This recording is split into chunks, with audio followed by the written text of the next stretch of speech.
Okay, so why don't we pray and then we'll get going. Heavenly Father, thank you so much for this time that we can have together, Lord. And I ask that you be present here, that we are focusing our discussion on the things that are on our heart that ultimately lead to you. And Lord, that we can be better equipped for ministry and we can be better, more effective in whatever it is that you're calling us to do. In your name we pray. Amen. Okay. All right. So let's do kind of a brief introduction from the ministry perspective, and you guys can tell me a little bit about what you do, so I can have a better idea of what I think might be helpful to you. As far as I'll start with me, I am 39 years old. I am married. I have 3 girls, a dog who's also a girl. Her name is Lucy. Daughters' names are Isabella, Karina, and Christina. And my wife's name is Irina. We've been married for 17 years, and I've been a lead pastor of Good News Church for the past 4, I think, somewhere thereabouts.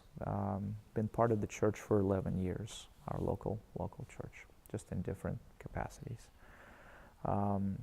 We've had some challenges as far as teams are concerned, but I think we're in a much better place today than we've been even 3 or 4 years ago. So God's been very gracious in helping us grow and trust each other and kind of develop those relationships. So that's a little bit of my background. As far as the ministry experience, I've been involved in kids ministry, like a nursery. It didn't function when I got to church, so my wife and we took that on. I was a church administrator, English service pastor, lead pastor, and I was a deacon for a short period of time before that. Finance background, business, and that sort of thing. That's what I did professionally. Right now I'm on full-time staff at the church, so that's what I do full-time. So that's me. What about you? Name's Daniel, married, 4 years. Right now I am the youth pastor at my church. Been a deacon for the last 4 years at the church. There are kids camps. Awesome. We had our 10th camp that we did. Go to our camp. So decided all these seminars seem pretty good and can apply to my life. Yeah. But this one I think is the most, it would be a discussion, how can I make a better team? Yeah. Either youth or camp. Yeah. Okay. Good. So what you want to get out of this is just be more effective in your current ministry. Is that what I'm hearing? Okay. Cool. What about you? My name is Lana or Sveta. I don't know what to say. I've been with Choose Life since it started. So obviously I've had the opportunity to serve on many mission trips. Yeah. Awesome. Different aspects, starting from ground zero. Where do you live? I live in Milton, so close to 5. Okay, so you're local to us. Yeah. All right, awesome. And you're part of Choose Life, right? Yeah. You're not. You just go on missions with them. Where do you go to church? I go to Journey Church in Federal Way. Journey. It used to be Our Savior's Baptist Church. Oh, okay. That's how I know it. That's right. I think you and I chatted about that. You guys do very good Christmas performances there. Yeah. And there's some Ivan Pastivka goes there. Yes. And some other folks that I know. Okay, cool. Yeah, good church. Solid Bible-based church. Really cool. Awesome. Do you do anything at the church in terms of ministry? That's why I came to this group, because I was just offered to lead a small high school group of girls. Yeah, exciting. And it's not like a Bible study, it's more like of a journey group, like life. Doing life together. Yeah. Yeah, that's how it should be. I've never had a high school group of girls that I led spiritually like this before. Mm-hmm. So I feel like any kind of discussion will help. Yeah. Oh, that's cool. Awesome. We're glad to have you with us. I'm Medina. I am 18. Actually, no, I just turned 18. Never mind. I'm from... Happy birthday. Thank you. I'm from Sacramento, where every so month it goes, for Auckland. I'm a full-time student, work full-time during the winter season, ice skating coach. What else do? I do pretty much a little bit of everything in church. Kids ministry, Sunday school teachers, Awana, kids camp, all of that. Youth, I'm the treasurer of youth committee, like I do that, all of the events, Bible studies, go to all of those. I'm kind of I guess you could say mentor to the girls there. So like if they have like, kind of like how you said, journey through life, kind of like a life coach, you could say that. I can't lead like a girls group there because they're looking for someone who's married and has life experience, but I'm single, so I'm not capable of doing that, but I am doing like mentoring, so that kind of is the same thing, sort of. I'm currently in like 3.5 worship teams, so So explain the half. How does that work? kind of like, well with Edic, like it's on and off, kind So of like Edic is I'm the a half. sub, yeah, Got I'm it. a sub, so like whenever they need me, like I show up, but like Cool. permanently So you still- sing or you play something? I sing and play piano, violin. Cool. All, yeah, but yeah, mostly singing. But yeah, so I'm kind of all over the place. I love being a leader. I love being in charge. But I love it when things are organized. So if something, like if there's an event that's coming up, I need everything like down to the last point, you know, all the minutes and everything accounted for. And I come from an American church, so for me it's a little bit difficult with the Russian culture because everyone's like this thing. I just found out that I'm singing like for sure Wednesday night, so it was kind of very spontaneous. But I'm going along with it. Like I'm easing up on that. But yeah, I guess why I'm here is just for some advice on how to be a better leader, because people like do look up to me. They I get treated well and stuff like that, but I guess when it comes to just fully organizing something like an event, like I want to have like a worship night soon, but just having that like authority or I don't even know how to describe it, but how to like build that relationship between people for them to fully respect you, especially as a female in church and as someone who has like who's under 20. So I don't know. I guess like with that. Okay, well that's a good goal to have. That's a good motivation. So thank you for being here. Hi. Just brief introductions and a little bit about your experience in ministry or why you're here type of thing. So just give us a little bit better perspective as to what you're trying to get out of this session. My name is Vika. I know you guys except for you. 19 years old. Do welcome center at church and here. The reason why we both wanted to come here is that I have a lot of like girls that I'm trying to I have a good relationship, friendship with them, and a lot of those girls open up to me, and I just want to understand how I can help them better, being like you said, under 20 and stuff like that, and knowing that I have the influence.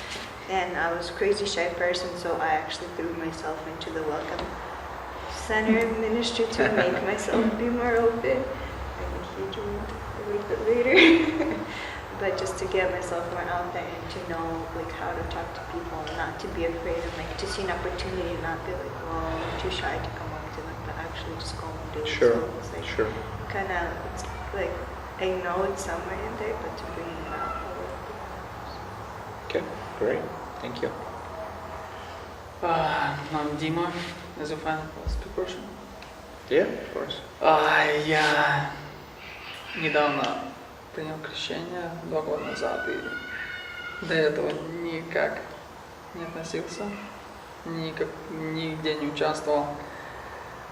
И мы делаем welcome center вместе.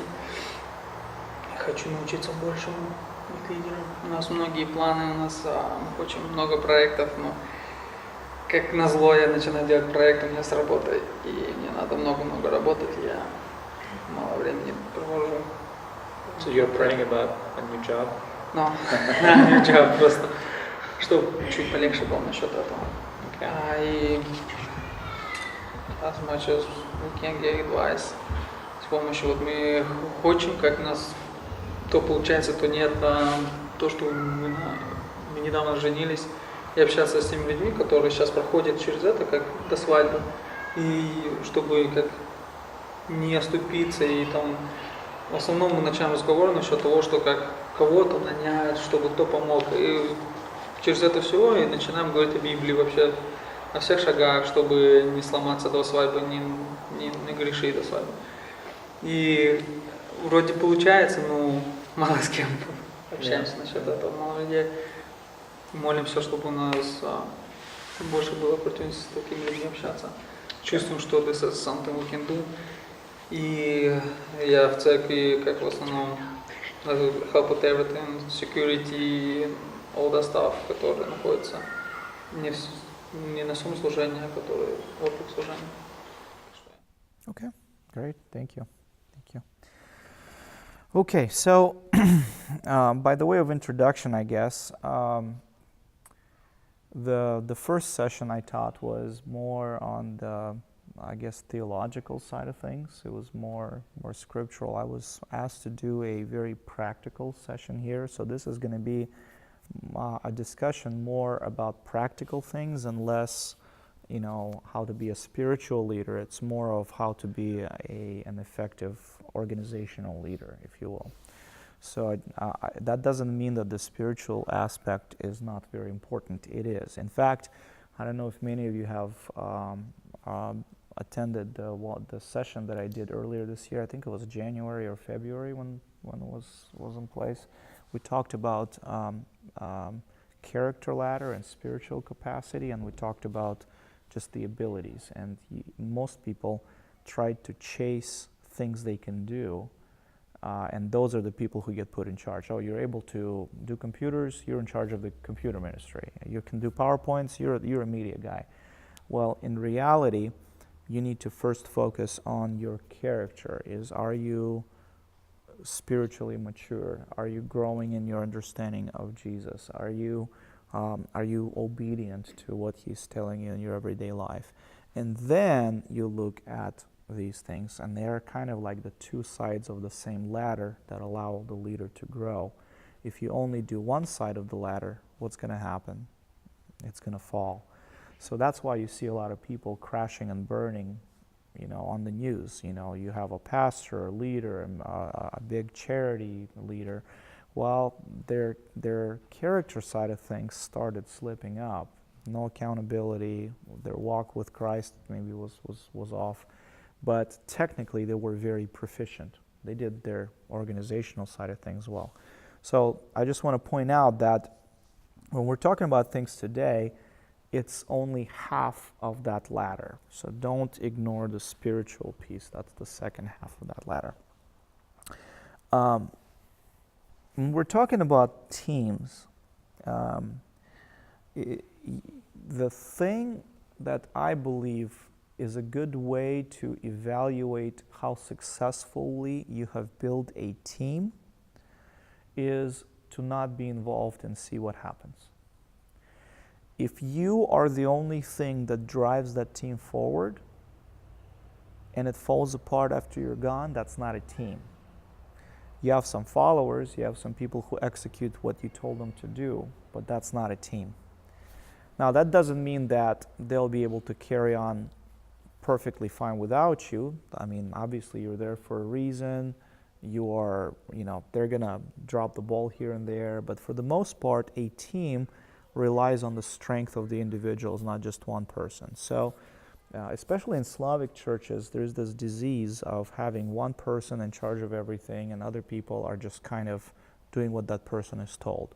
Sometimes that's the senior pastor, sometimes it's a deacon, it doesn't really matter, but the idea is there. So just keep in mind that a good way to evaluate the effectiveness of a team is to see what happens when you're not there. Does the team continue to function? And that's one way to kind of identify it. So if you're successful as a leader building a team, then that's a good way to evaluate it. Now, another thing, and by the way, this is something that I've attended a Andy Stanley. You guys know who Andy Stanley is? He's one of our pastors from the East Coast. He's a big organizational guy, and I've attended his conference a number of years back, and this is kind of some of the steps that he's identified and I've subscribed to, which is really, really good. So one of the things that he says is that if you don't know why it's working, when it's working, then you won't be able to fix it when it's broken. So when you take a look at the team, you got to understand why it's working well, if it's working well. So if you have a team where something is successful, you got to understand why. Is it because people trust each other? Is it because people support each other's weaknesses and submit to each other's strengths? Is it because they're experienced and mature in their walk with God? You got to identify all the things that make that team work well. Because if you have a well-functioning team and all of a sudden it stops working well, you won't be able to fix it unless you know what made that team work well. Does that make sense? Yeah, you gotta figure out what makes it tick. And sometimes, I mean, there's a lot of factors, but you got to know what that piece is. Having problems in a team is normal. There is no team without problems. That's just an impossibility because we're all people and we have different vision and understanding of some things and some details. God created us a little bit different with one another, so it's normal for us to kind of have that tension, that healthy tension. So it is normal. What makes a team awesome is how you solve those problems. So if you have a fired up conversation, what does the team do after that to address that issue? If you have a team that screwed something up pretty bad, what does the team do after that? Does it say, well, it is what it is, can't do much about it and drive on? Or is it, hey, let's figure out what we did wrong, how do we fix it, and we move on? So it's not whether the team has problems or not, it's how you deal with those issues. It's how you deal with those things. And so that requires you to constantly evaluate things. It requires you to constantly figure out what's working well and what's not working well. If you don't have some sort of evaluation process, and we're going to talk a little bit about this later, in your team, then you're just taking the best guess whether it's working or not. So you got to constantly evaluate. And so Andy says 4 things that he recommends that help people build a high-performance team, a team that's very efficient, a team that's very effective. The first piece is you got to select performance-oriented people. You got to select people who want to do well. I know a brother who started a ministry at our church 15 years ago, and he's done a great job with it, but he is struggling with it now because to him, if it works, it works. And if it doesn't, it's no big deal. You gotta have the people on your team to whom, if it's not working, it is a big deal. They gotta be oriented towards performance. There are 2 types of people. There are doers and then there are thinkers. There are people, for example, we were just talking about this on the way here, or yesterday, with one of the pastors. There are people who are in love with the idea of evangelism. They know the books on it, they've read many different things, they have studied it, but that's different from actually doing it. So and then you have another person who's never read a book on evangelism, and they're just, they're on fire. We got to do something. I'm not qualified, but I'm willing to do something. You got to recruit those doers and then teach them, because it's much easier to teach a doer to think rather than a thinker to do. Does that make sense? There are some people who know everything. They'll tell you how to do it. They're great at it. They think they know it all. They think they're all that, but they don't do anything. Very difficult to work with that category of people. But if you have somebody who is on passion to do something, then you get them a book, you get them some training, you get them to watch some videos, you get them to go and intern at another church, you have them come up and have some meetings. You can equip them, and they're going to be much more effective. Doers can be taught to think. Thinkers can be taught to do, but it's very difficult. It's easier to go the other way around. And so you pick doers, you equip them, and you teach them how to look at stuff. But then you basically connect the dots. You look at people, what their strengths are and what their weaknesses are, and you pair things up. You say, you know what, Lana, right? And remind me your name again? Adina. So let's say Adina is an administrator, organizer. Every T is crossed, every I is dotted. She is just on top of it, 6-month schedule in advance, all of those things. And Lana, she's all about, hey, let's pray, let's cry together, let's see how things are, how are you feeling today, all of those things. Both are important. You need both in a good team, right? But then if you get paired up, you know that's her strength, and her weakness is, sensing people. She just wants to get stuff done. Let's go, let's go, let's go. And Lana's job is, she is not an organizer. She doesn't have a calendar. Well, what's that? What's a schedule? She's 20 minutes late everywhere she goes. But she is great with connecting with people, and they feel close to her. So what happens, you pair you two up, and you understand each other's strengths and weaknesses. And so when it comes to the organizing thing, even if you disagree, you listen to her and say, hey, you know what? Yeah, okay, I don't like this idea, but I know that's my weakness and that's your strength, and so I'm going to submit to that. And on the other hand, you're like, you know what? We really need to spend some more time just sitting there and talking, a little bit more on the fellowship side of things. Let's have some flexibility.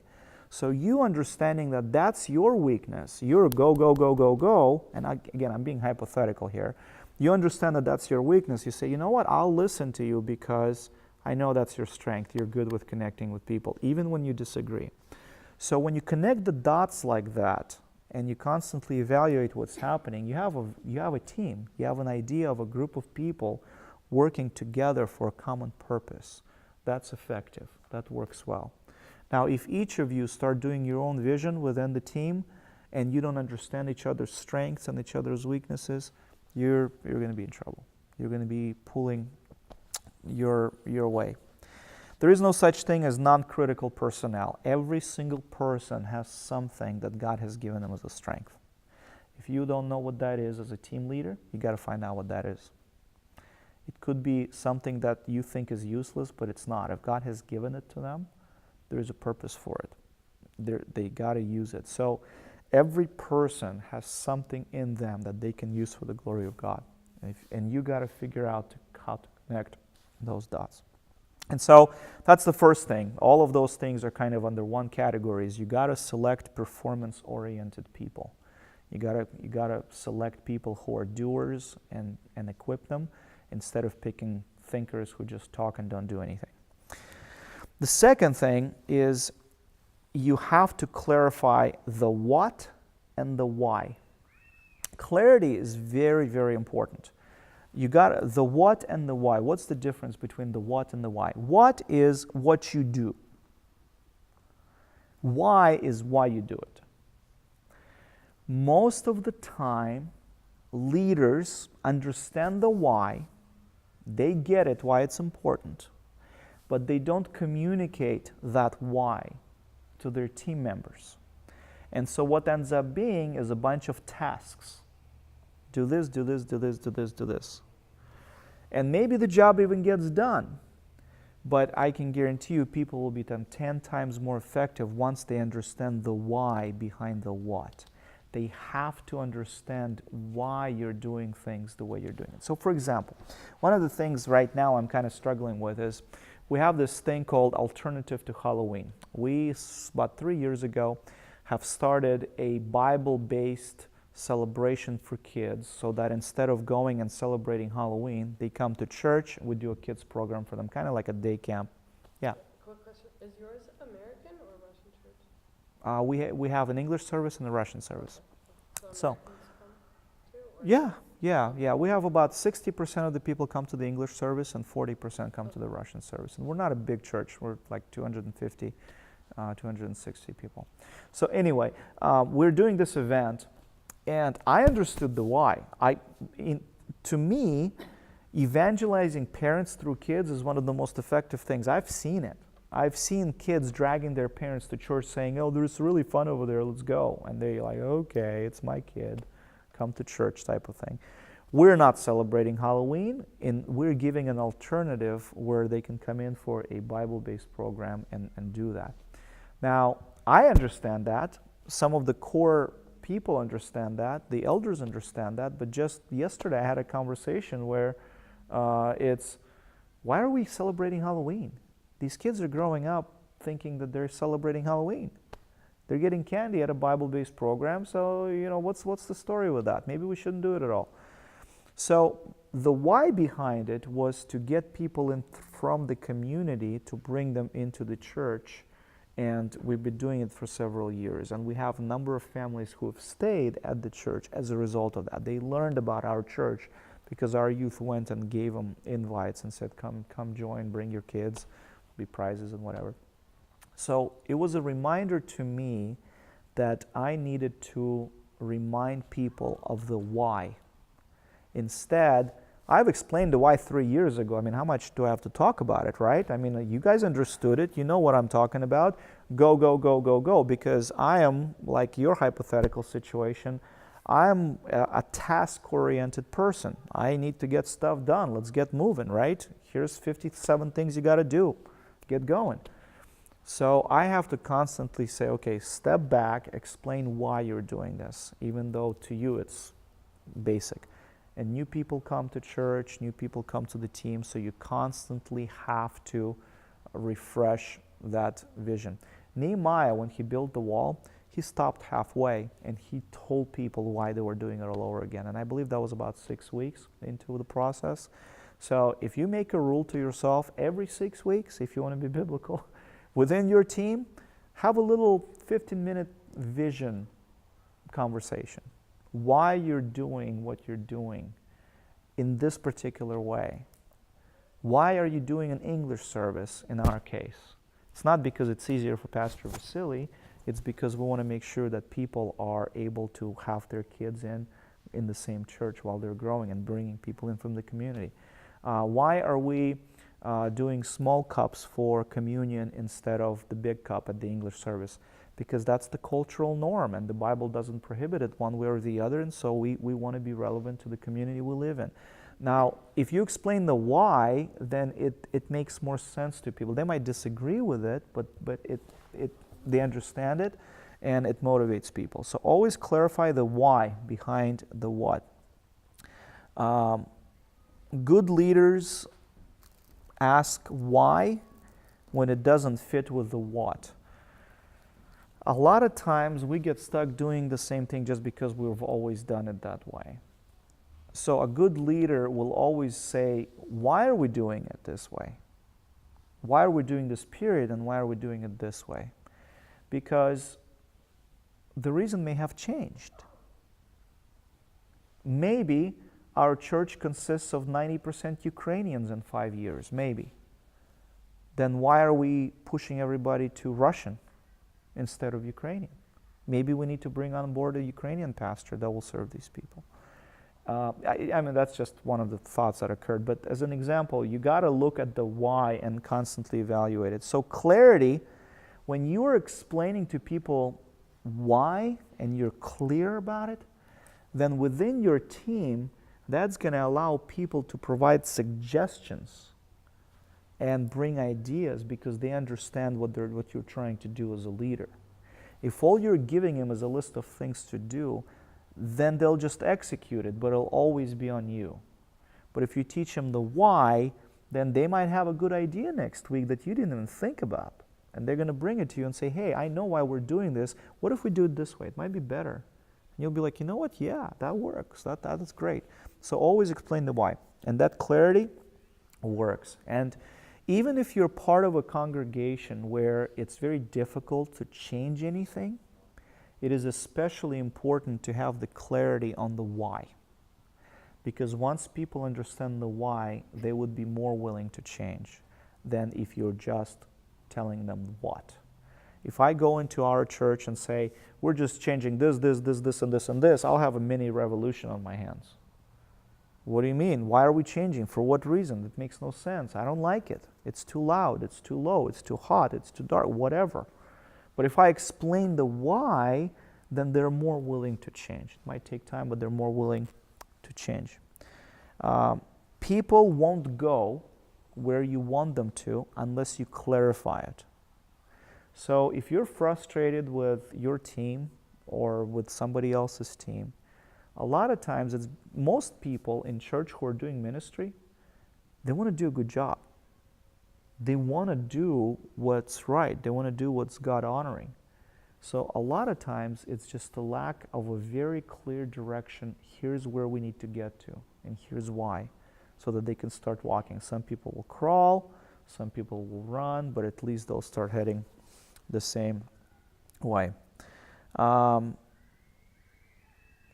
Andy Stanley says if it's memorable, then it's useful. So a lot of times, if you create some sort of saying and you repeat it all the time, and if that's your why, then it kind of ingrains into people's minds. Like, for example, at our church, I repeat the purpose of the church a lot.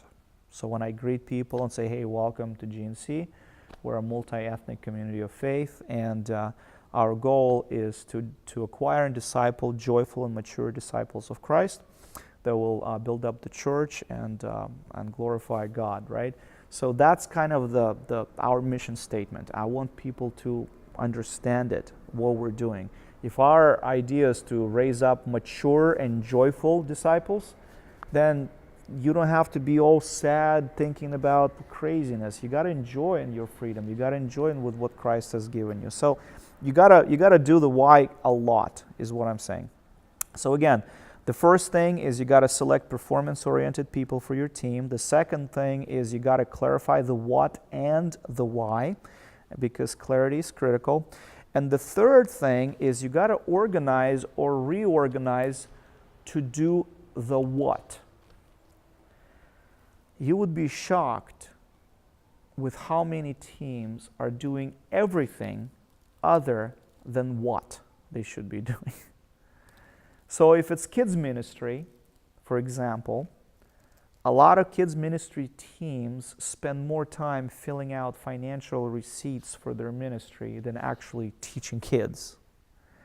If you are talking about a pastor, a lot of pastors get bogged down with administrative stuff instead of doing what they were supposed to, which is, prep for the messages and discipleship and facilitate those ministries.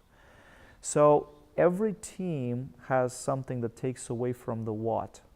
So in your example, you mentioned you were offered work with high school girls. So in your example, it might be, I want to spend as much time as possible with these girls.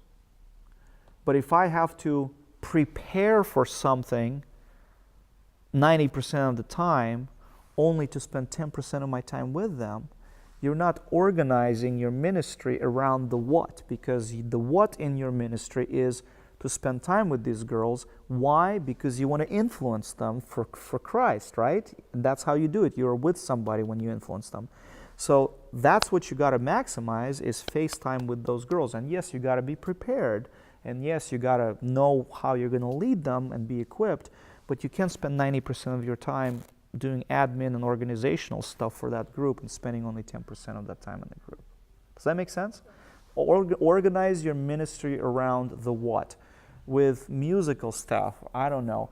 If you spend most of your time driving around between 3 churches because you're part of 3 worship teams, I don't know if that's the case, hypothetically.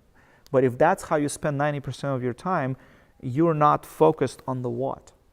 Your what is sing on the worship team, play on the worship team, spend that time focused on ministry.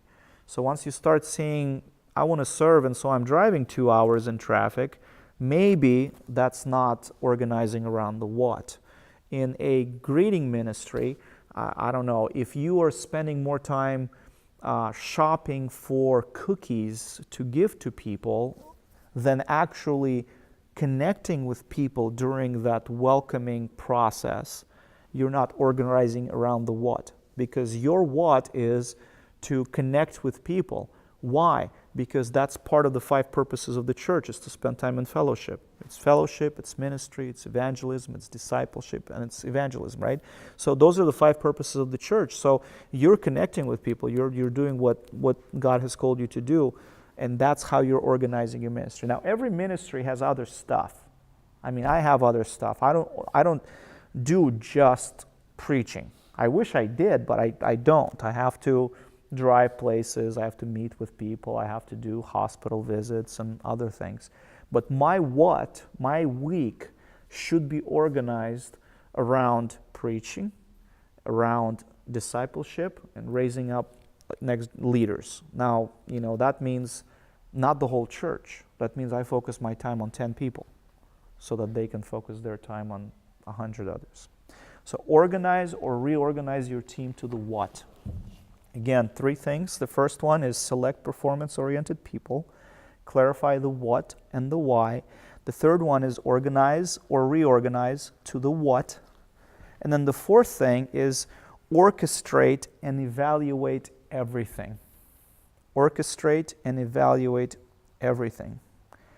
So you're going to tell people that this is how you're going to do it every single time until we tell you otherwise. Every single time, this is what needs to happen. And then if it doesn't happen, you get back to that team member and say, listen, that doesn't work. What's going on? When you orchestrate, you eliminate people's opinions or choices. I'll give you an example. My media team sometimes doesn't follow through on stuff. Like I want music played before the service. I want mic checked to be done at least 15 minutes prior. The worship team should be off the stage 15 minutes prior to the service, and we should all be in the prayer room at that time to have a prayer, and the worship team kind of gets set on the worship set that's going to be happening, hypothetically. So while that's happening, the media team might not turn on the countdown timer and the music because they forget. Or they might not do the media graphics in the back. So one of the things that I did is I orchestrated and I said, listen, here are 10 things that you must do every time. That's just how it's going to be. 1, 2, 3, and you have a little checklist. You have to do it every single time. So now they know they don't have a choice. They don't have to make a decision whether to do it or not to do it. That's just a requirement. That's just how it is. You're orchestrating it. And then on Monday or Tuesday, let's say if it's talking about a service, you look back and say, okay, here are the 10 things this team was supposed to do. What didn't they do? You got to evaluate it. You got to see what worked well and what didn't work well. And you get back to your team member and say, listen, great service, everything went fine. You did everything except this one thing. Please make sure it gets done next time. Kids ministries, you know what? Teachers, great job. Everybody had their illustration prep done, and I don't know if you guys do lessons or what, but everybody did what they're supposed to, except this lesson and this lesson. Please make sure that this is done this next time. So you got to constantly give that feedback loop through evaluation. You orchestrate it, or you give them a checklist, if you will, and then you follow up by giving them feedback, and you evaluate whether it works or not. So you gotta evaluate it, and you gotta do it systematically, and you have to do it with people involved. Don't evaluate and just keep it to yourself. That's one of the things that drove me crazy. I'm a little anal. I look at details, and they drive me crazy. So we had a gal who would put together bulletins, and in my world, if it's not tabbed perfectly in a line, it's crooked. And if it's crooked, it's not attention to detail, and that means you don't care. And every Sunday I would pick up, like, how difficult is it to line stuff up? You know, it's just. So you pick it up again. Okay, that's better. Again, And so what I started doing is giving her feedback, and I'm amazed. In 4 weeks, she 95% of the time would do it right, because she understood that that's what I was looking for, and I was giving her feedback. But I was keeping it to myself. I vented once, and then I let it go. I'm like, well, I already told you once. I don't have to babysit you every single time. I mean, you're a grown woman. I don't want to, beat you up on it too much.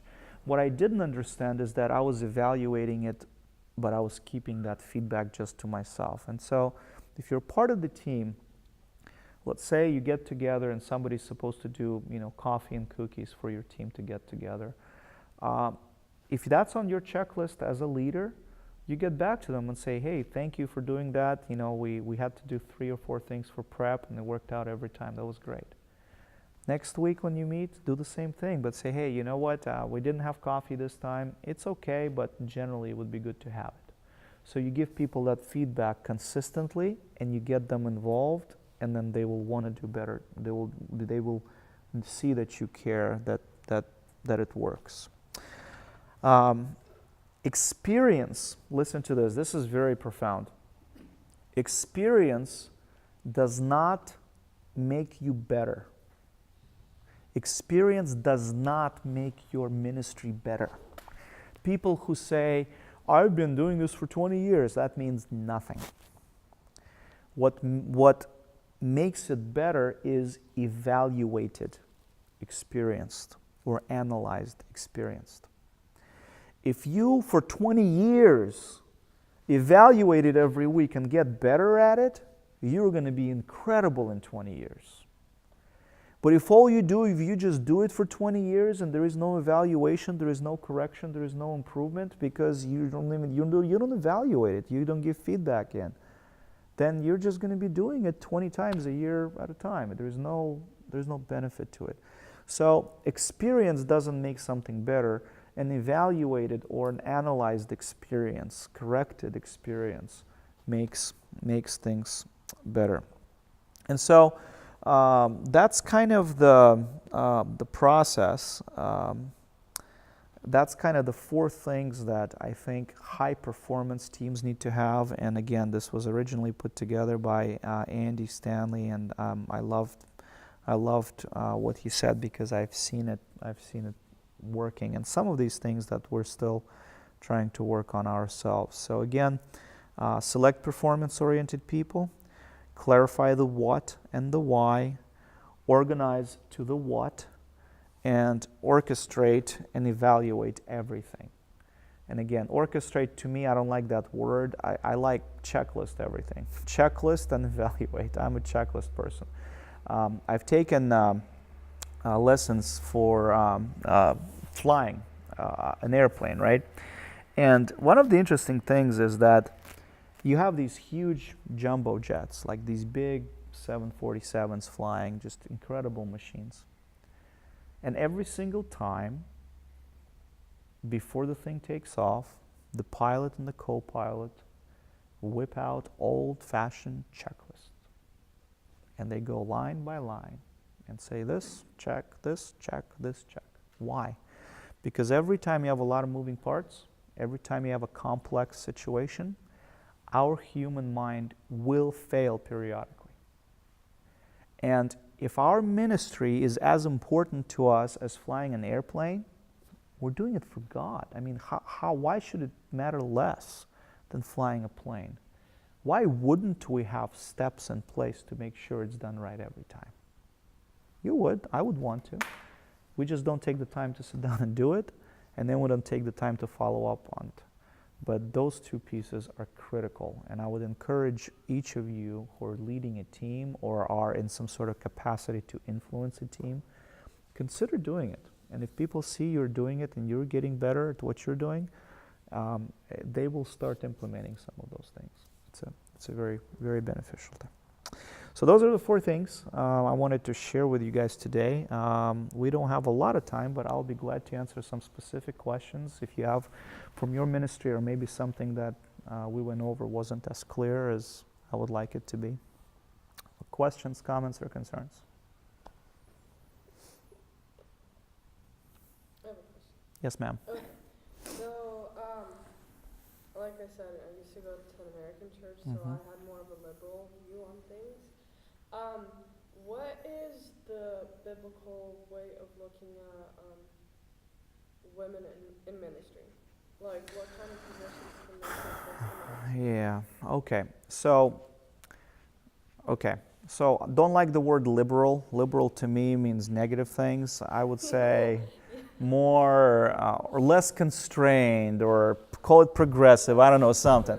That's the first thing. The second thing is each church has its own statement of faith. I know we all, Baptists or Pentecostals or whatever, but each church has a little bit of a different understanding. So you really need to be talking to the pastors of your church, what that vision is. I can tell you what my understanding is and what I believe the Bible teaches, but I don't want you to go back to your church and say, well, Pastor Vasiliy says that's biblical, and therefore you're doing it differently, and therefore you're not being biblical. Because I could be wrong, and our interpretation is our interpretation. I know, my church's opinion. I just wanted Okay, to so what I believe, and what our church, the position that we take, is we don't believe that a woman should search or seek a position of authority over teaching men. God created Adam and Eve being different, but complementing one another.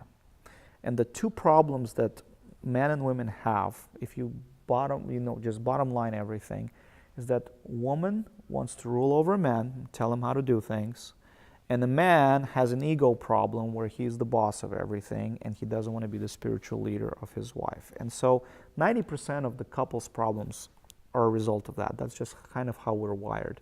And so us men, we have to force ourselves to be relationships oriented because we're task driven. We just want to get stuff done. I want to fix every problem my wife mentions, and she just wants me to listen to her. And it drives me up the wall. I'm a man. I want to fix it and go to sleep, right? No, she needs to tell me and vent. It's just a process for her, right? And the other way around, I drive her crazy because to me, I can solve her problems in 5 minutes. Why are we talking about this? It's done. And to her, that process is important, right? So Adam and Eve had that problem. She brought him the fruit of the tree and said, eat it. That wasn't her place. That wasn't her thing. He was a bad leader. He listened. He was tempted. Sin entered into the world. So a woman, therefore, should not seek a position of being a pastor, in my opinion, in a church.